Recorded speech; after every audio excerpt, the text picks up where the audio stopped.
Wanda sent a beautiful introduction.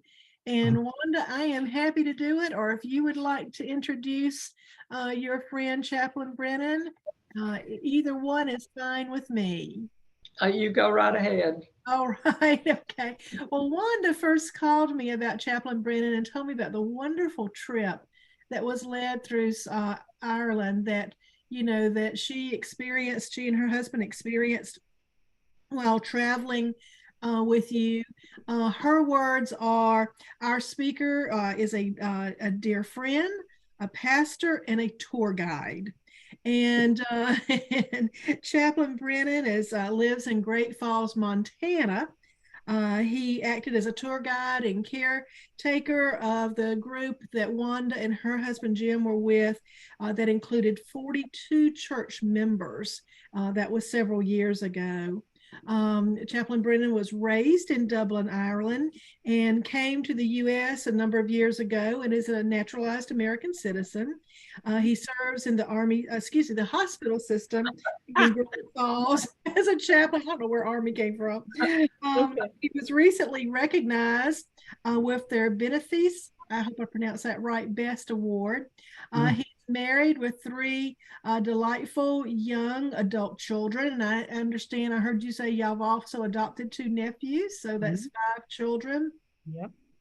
And Wanda says that you say that you're amazed that your wife puts up with you. Yes. I am. I live in constant amazement at that fact. She is a living saint. A living saint. And Wanda also adds that besides being a wealth of knowledge and of all things Irish, that you're an outstanding Irish tenor. So we'll be delighted if we can hear a bit of an Irish ditty today.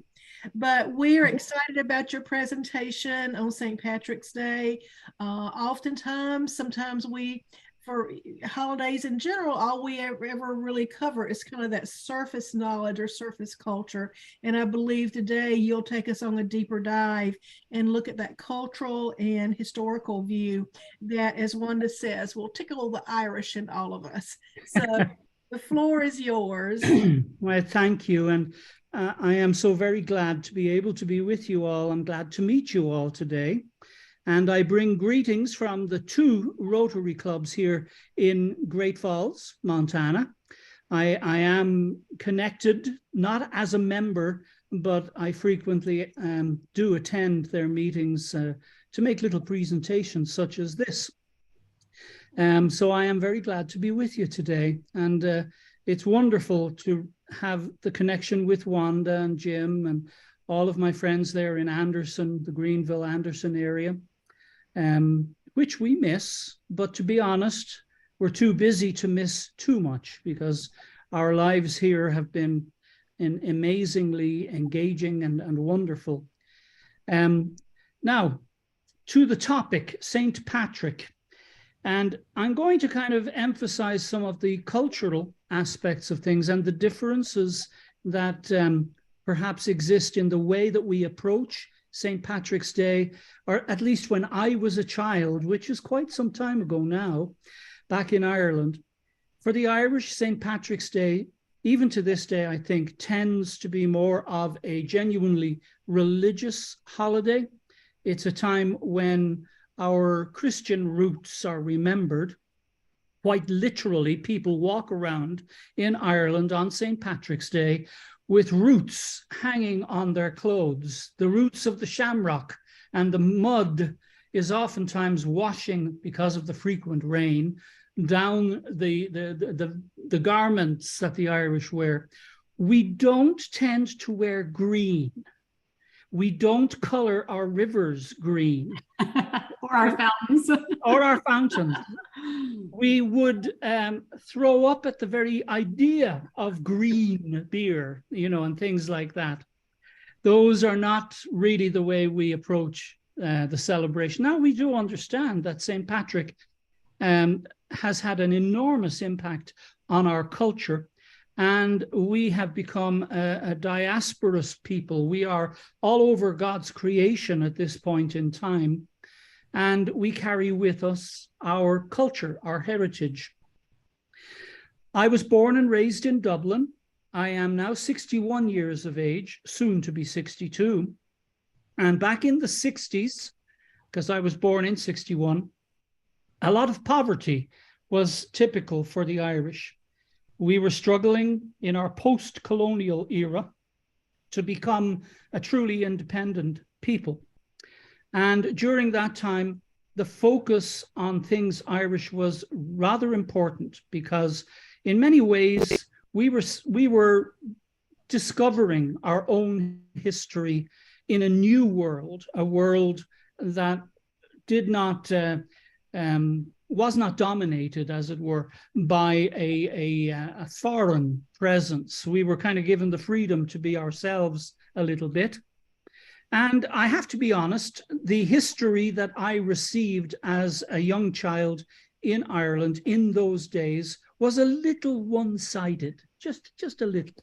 We kind of emphasized some of the Celtic elements of our culture to the exclusion of other elements of our culture, because Ireland is truly a melting pot.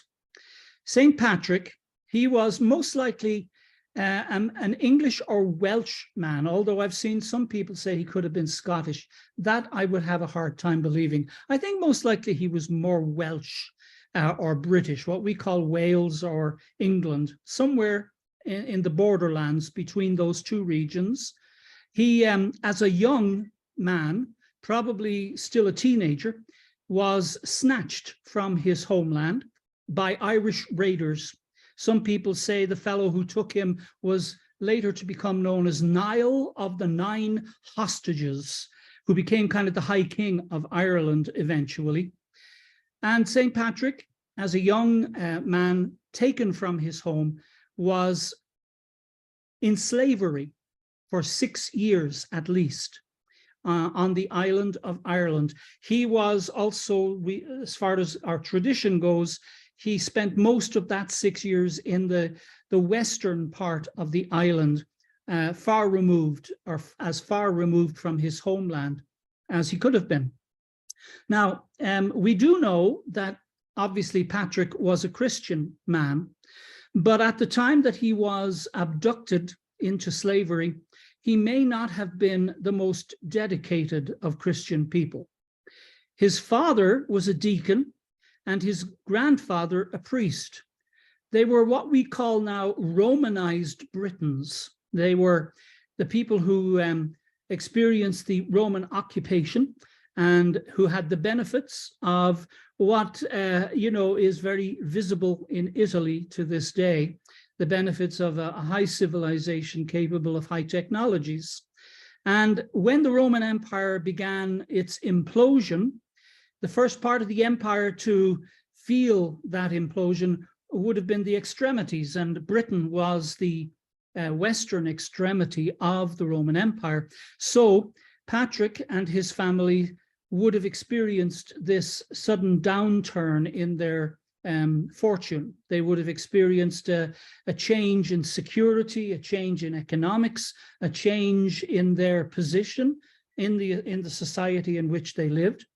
And St. Patrick, we think, probably was a victim of that weakening, in that the Irish tribes saw an opening and they went over and they snatched a lot of people into slavery. So it's important for us to remember that one of the hallmarks of the person Patrick was the fact that he experienced slavery in all of its brutality and became an anti-slavery advocate throughout the remaining of his life. Now, he did manage to escape slavery.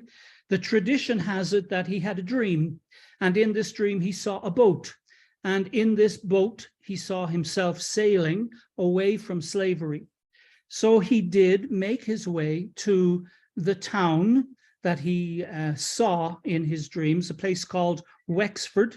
We were there, Wanda, with our trip in 2012. And in the harbor there, he encountered a fellow who was trying to control a bunch of Irish wolfhounds. As you know, they're rather large and unwieldy dogs. I don't think they do well at the Iditarod. They're a little shaggy for those purposes. But anyway, he had the knack, because he had been, as a slave, forced to shepherd pigs and sheep in the hills on the west of Ireland. So he had a knack with animals. He calmed the dogs down, and in return for keeping the dogs calm, Patrick was given passage on this boat to mainland Europe. And he made his way to mainland Europe via Britain. And Britain was in the throes of the collapse of the Roman Empire. And so he encountered another band of brigands, as he referred to them, and he was taken again into slavery in Britain. And we reckon for maybe a 2-year period, he was under the control of this other group. But he broke again from that group and made his way to France.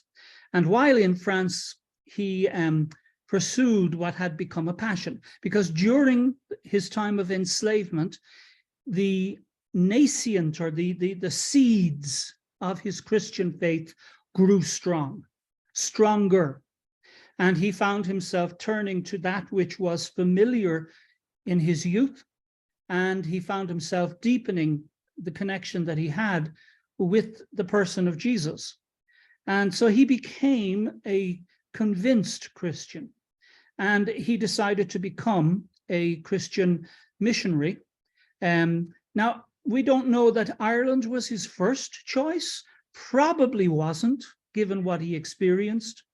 But circumstances led things to the point where Patrick found himself directed back to Ireland as not just a missionary, but as a bishop, that is a leader in a missionary effort to convert the Irish. So in his 30s, probably, 34 or thereabouts, in the year 432, the Irish received Patrick back again. We're not sure if he was too happy about having to go back, but he did what he was told. He obeyed the promptings of the Spirit and the directions of his superiors in the faith. And he encountered the Irish again near my hometown. I was raised in Dublin, and not far from Dublin, we have a little town called Dunleary, or Dunleary. In the Irish, it's Dunlera. Lera was the king of that region, the king of Tara, which became the place where the High King was recognized in. You might remember that name Tara from Gone with the Wind. It was the name of the plantation that the family had. What was her name? I can't remember. But anyway, the character's name. He encountered the king, and he confronted the king. Now, the reason for confronting the king there was this burning passion that St. Patrick had, that slavery ceased to exist. That was his, his mission as a Christian missionary was obviously his primary reason for being there. But the means by which that message of freedom, hope, peace was spread was literally fighting the whole reality of slavery. Now, slavery in those days was ubiquitous. It was the norm. It was something experienced by every culture in Europe, in the surrounding world, in North Africa, the Mediterranean world. Slavery was taken for granted, but the slave never took it for granted. The slave always strove to escape slavery, and St. Patrick was one person who had been successful in achieving his freedom, and he wanted that freedom for everyone. Now, there's a letter that he wrote to a local brigand who some people call a king. His name was Caractacus, lovely name that. And there's a letter that St. Patrick wrote to Caractacus, who was a British brigand who was returning the favor to the Irish. The Irish had been free to take English and Welsh people as their slaves, and Caractacus was doing the same during Patrick's mission in Ireland. And he took into slavery some of Patrick's people, Patrick's followers, newly minted Christians, you might say. So Patrick wrote this impassioned letter. You can look it up and see it today. It's the letter to Caractacus. I can't spell that clearly right this minute, but it's part of the writings of St. Patrick. Oftentimes people don't realize that Patrick did leave actual writings. Now, he was not a great scholar. His Latin was atrocious, I'm told, and he was made little of for the fact that his learning was not as deep as it might have been. But he nonetheless left writings. He wrote an apology for his existence. He was criticized by other leaders of the Christian church during that time as being, I suppose, just too new and too, interested in experiment and doing things that they found objectionable, such as actually accepting the Irish savages and barbarians as members of his church, because the Irish were not really well thought of even back then. The impression the Romans had of us was that they were too dangerous to be around, which is why Rome never invaded the island of Ireland. The Romans named Ireland Hibernia, which is winter land. We managed to convince the Romans that it was too uncomfortable to live on. They named Scotland Caledonia, which is the Latin for the cold place or the cold lands. Now, the Irish get their name from the Romans. The Romans saw these very annoying and very worrying tribes from the island. They were a threat to their power in England or Wales. And so they named them the Scoti, the Scoti. Now, doesn't that sound familiar? It's the root of the word Scotland. So in reality, Scotland is named after the Irish, even though the Irish were living in Hibernia, the island the Romans feared going to. So the Irish had a reputation. So even in Patrick's time, which was that period of time between the fall of the Roman Empire and the emergence of what we call the Middle Ages, even then the Irish had a bad reputation. Wild and woolly is a good description. We had this drink, do you see, called ishkabaha. Ishkabaha is literally the water of life. Now, every European culture has this same drink. We call it whiskey, right? Ishke, whiskey. That's where that word whiskey comes from. It's from the Irish or Scottish word for water, ishke. Ishkabaha, the water of life. So we had this drink and we tended to make it whenever we got the opportunity, and it gave us an awful lot of courage, false courage sometimes, but it also made us formidable in battle. And so the Romans did their best to avoid us, and so did anyone else who had good common sense.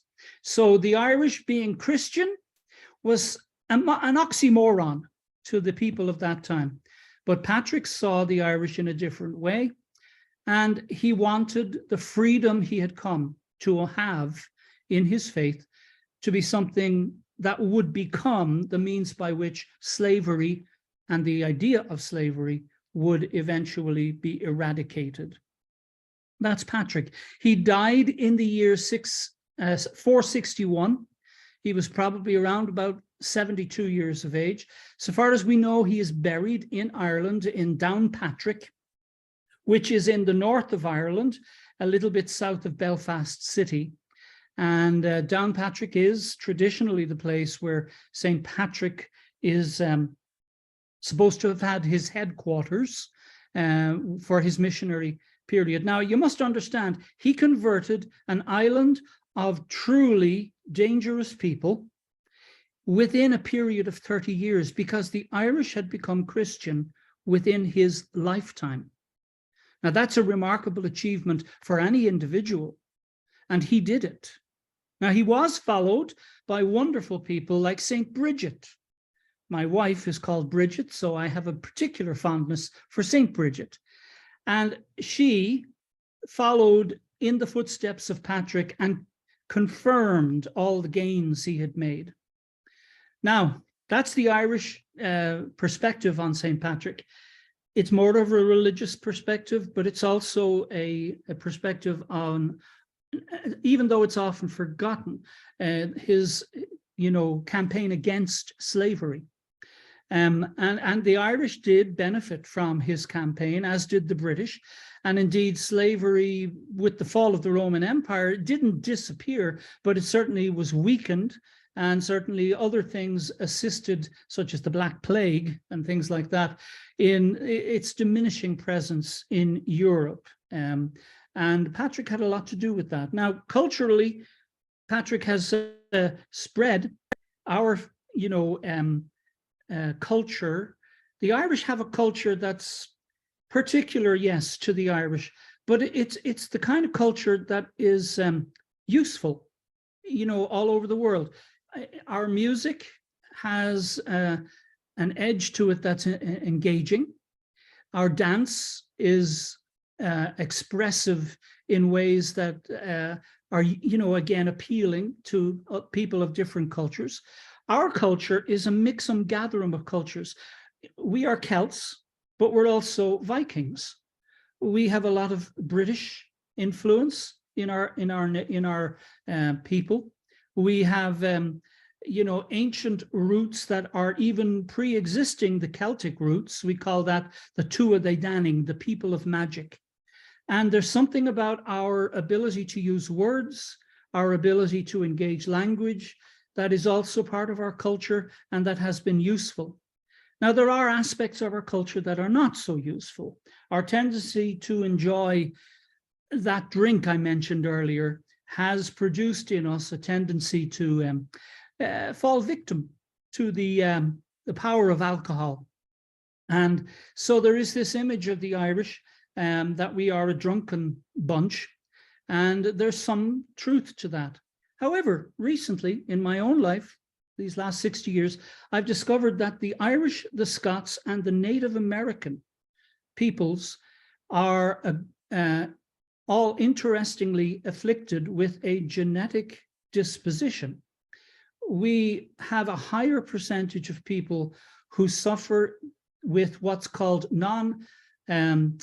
let's see if I can remember this, non-alcoholic steatohepatitis, which means fatty liver, right? We have a tendency not to process alcohol like most other people do. Instead of it breaking down in the liver and becoming sugars, it stays in the liver and becomes fat. And this leads to a higher percentage of diseases of the liver. And I see it here in Montana among my brothers and sisters of the First Peoples, the native tribes, very high percentage of folks with that problem. I have the same problem and discovered it, about 4 years into my ministry as a priest. My liver failed, and I wasn't a drinker. But the thing that I find fascinating is that people who have this condition oftentimes get great value for anything alcoholic that they do drink. The buzz lasts, and it has a way of easing the person through some of the challenges of life.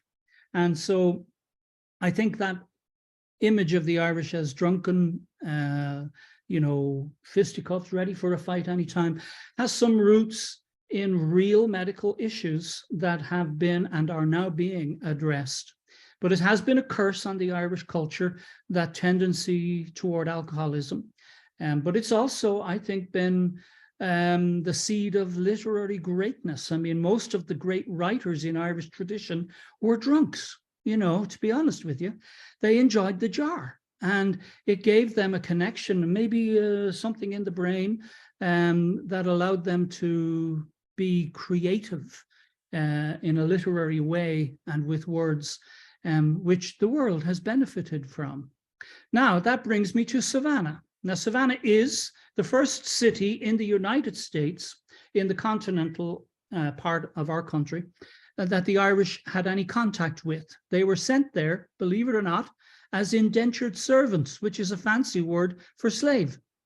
They were sent there to work the colonies, to work the plantations in the early colonies, because they had done things that offended the British in their time. And so they came as slaves first to this land. And then later on, with the potato famine in the 1840s, the Irish came to the northeast, and through the northeast made their way westward. Savannah is the most extreme celebration of St. Patrick's Day in many ways when it comes to the alcohol, but not in comparison with a place here in Montana, which is a mining town. I'm trying to remember the name of it. Oh my goodness, I'm having a senior moment. Anyway, it has a St. Patrick's Day celebration that would put shame on Savannah. Earth was a mine mined by the Irish. If anyone can remember the name of the city, I'd appreciate the help, but it's not too far from here, a little bit further. Have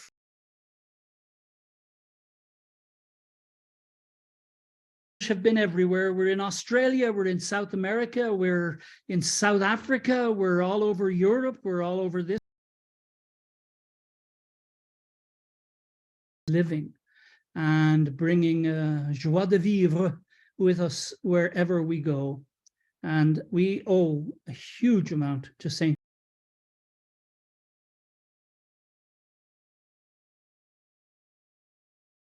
So there you go. There's St. Patrick's Day. It's Butte, Montana. Butte, thank you. Montana. Butte, Montana. So the celebration, if I'm getting you correctly, this St. Patrick's Day is an American holiday. Did it start in America or did it start in Ireland? It started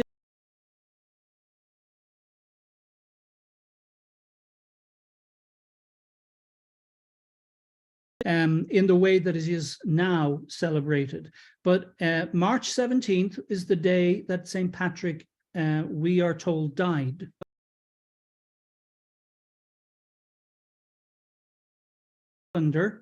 That has always been the day he was remembered. Now, it didn't become a holiday in the way it is now.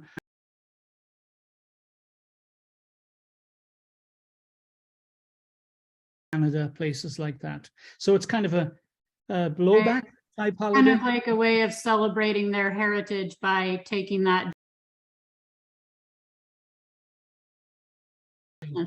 Our Irishness, yeah.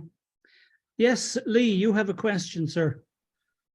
Well, first of all, thank you very much for your words of wisdom. My mother emigrated from Ireland in 1927 from Dublin. She was 12 years old, and she came here with her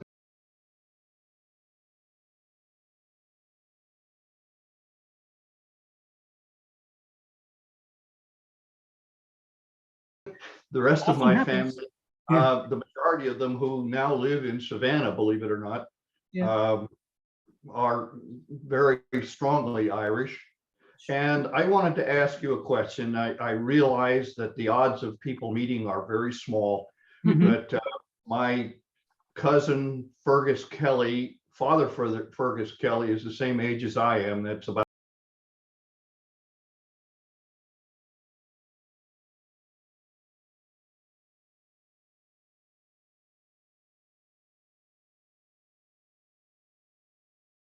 Father Fergus Kelly. I'm afraid not.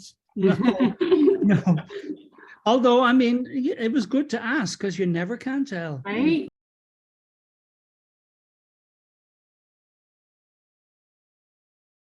Absolutely. Any other questions based on what I shared with you all? Anything I confused you over? Yes, Lance. Yes, I was just looking up, about Julia's question.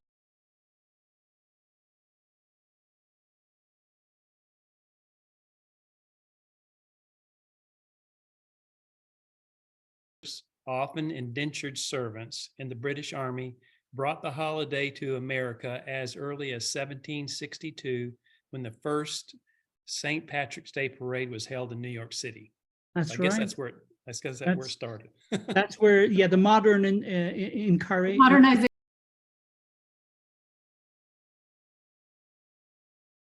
Yeah. Very, very welcome. Very welcome. Well, you mentioned earlier that I might sing, and you will forgive me if I choose to sing something for you to finish my sharing, if that's okay.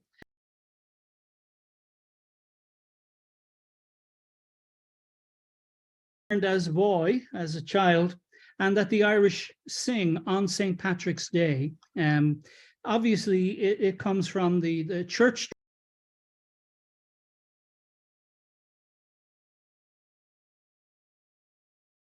over the island, even Belfast, you'll hear people sing this hymn on St. Paddy's Day. So I'll give it a go, if that's all right with y'all. Absolutely. It's a little jingoistic, but it's nice. Okay. Hail, glorious St. Patrick, dear saint of our isle. Sweet smile, and now thou art high in your mansion above, on Erin's green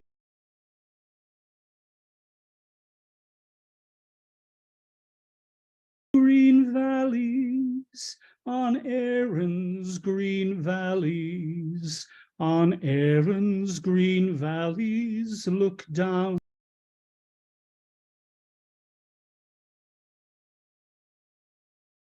On many a shore shall love and revere thee till time be no more.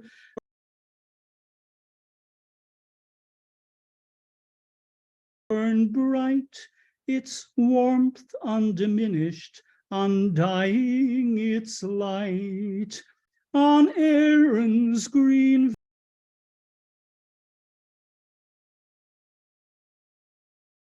on Erin's green valleys, look down in thy love. God bless and defend the still blooms as when thou wert on earth, and our hearts shall yet burn wherever we roam. And our native home, for God and Saint Patrick, for God and Saint Patrick, for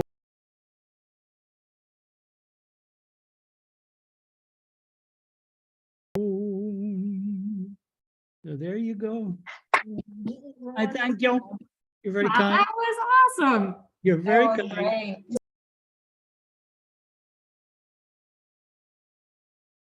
Year. You are. I am, and we're renting a car and doing a self-driving tour around the island. So All right. yeah, north and back. So I'm super excited. Now you do know we drive on the.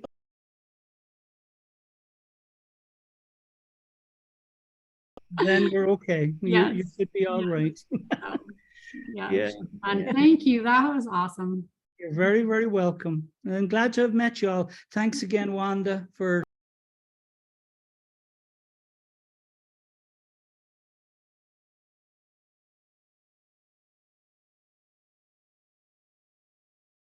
On Facebook this past week. It must have been an Really? anniversary of you all singing it. And I failed to note the YouTube channel. If I can find that, I will Okay. try to share it, because that is an incredible song that you do together. You're very kind. That would be You're very kind wonderful, indeed. Wanda. And Chaplain Brennan, if you don't mind, stick around for just a moment. Yep. I thought of two other announcements, but I want to come back to you. First of all, one announcement really. Don't forget, if you have not registered yet for the district conference, to do so.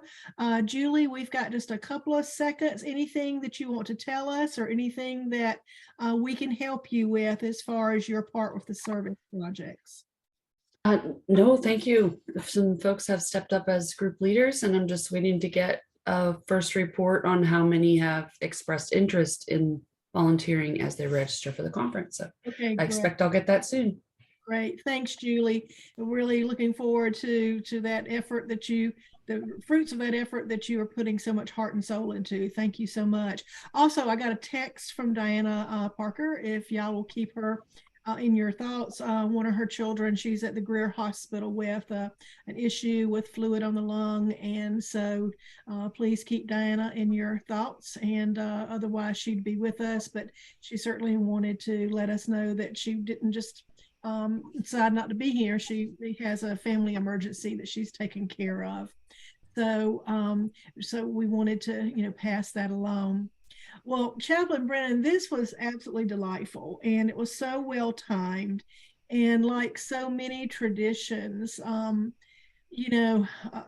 think, when we only know the surface of something, like I indicated before, we think green beer flows in Ireland. Now we know it doesn't. Yes. It doesn't. Actually, can I ask a quick question, just a general knowledge question? What is the official color of Ireland? Does anyone know? Richard, I thought it was green. Is it not? I haven't. No, that's the funny. Is it navy? Is it a blue? Is it a shade of blue? It's an azure blue, blue. Yeah, well, that is on this little pen. It is azure blue. Yeah. Well, what's the pen you have? It's the pen of Ireland that Richard Jan Vestal gave this to me before we went on our trip. Yeah.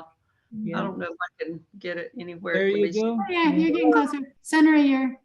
Yeah. Yeah.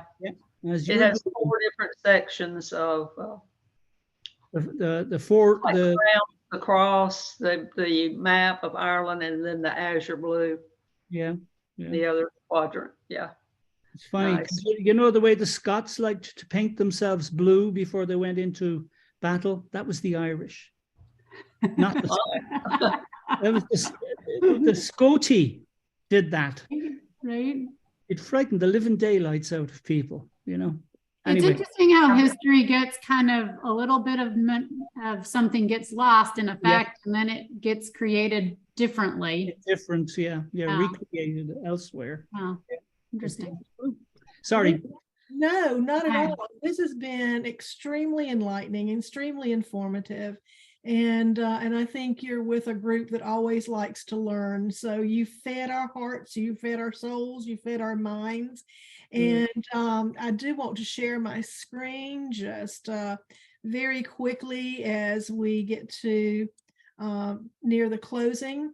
What we do, Chaplain, is we like to select a book to go into a little free library. And so I was knowing that you were going to share with us the real history and the real culture of St. Patrick's Day. I took my time on finding this book, and it is authored by a John O'Brien Jr. And he is somewhat like you, one who works really hard to spread the history traditions of Ireland to everyone. And this book is designed for children 6 to 9 years old. And it, of course, includes illustrations. It actually has activities for children. And it also even includes recipes that children can, cook with their families. But of particular interest, I thought you would be interested in, as I listened to you, I could see the two of you being kindred spirits.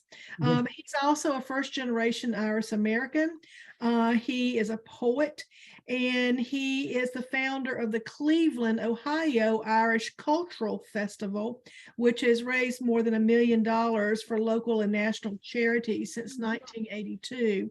And he's the founder, publisher, and editor of the Ohio Irish American News Magazine. So I felt like that gave him some credibility to write a book for young children, just like you gave us such a credible and interesting talk. And he was also the co-founder, because you talked about the poverty and the impoverishment of Ireland through the ages.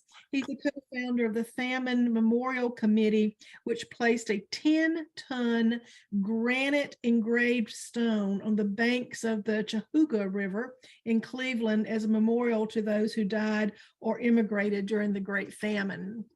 Wow. And so this book will go into a little free library in recognition for your dedication to all things Irish. And so thank you so much for sharing all of that with us today. We thoroughly enjoyed it. And I don't think I'll ever drink green beer again. I might be blasphemous. And since you're familiar with Rotary, you know that we end our meetings with the four-way test. So I ask everybody to please unmute themselves and join me.